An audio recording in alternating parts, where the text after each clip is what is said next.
Hey guys, welcome to this month's video. Thanks so much for joining us again. We really hope you enjoyed January's video about how sales really works. This month we're going to be talking about calls to action, and that's really all to do with making sure your client or your potential client knows what comes next.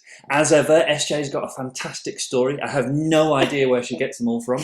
I do like my stories. So we were discussing call to action, and we took a drive in the countryside, and I saw a sign by the side of the road that said stop for a scone, and I thought that is the perfect example of a call to action. It doesn't say are you hungry, it doesn't say fancy a scone, it doesn't even say we make the best scones in the northeast. It just said stop for a scone. And my first thought was not that, oh, that's a bit bossy. My first thought was, oh, a scone, yeah, I could go for a scone.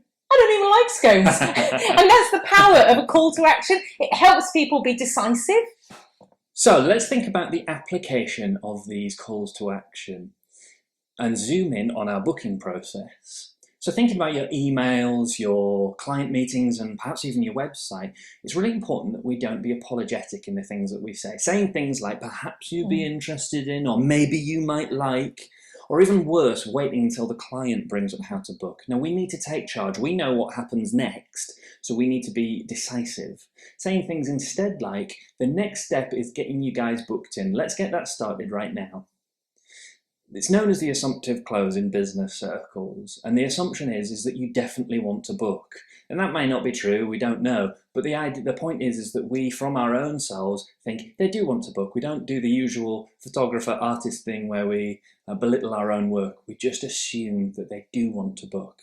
And now the benefit of applying this assumptive close with a call to action is you're actually inspiring confidence in your couple. Yeah. What you're saying is, I've done this a million times before. Everyone who's been before you has done the same. I know exactly what I'm doing. You can have 100% confidence that if you book me, you won't have a care in the world.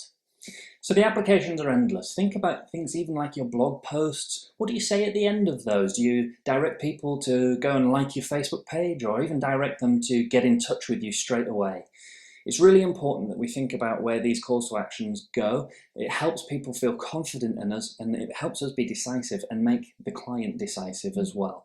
So think about calls to action. Look out for the worksheet that's coming very, very shortly. We're going to talk in a lot more detail how you apply this a lot more broadly. All right, guys, really good to see everybody, and we'll see you soon.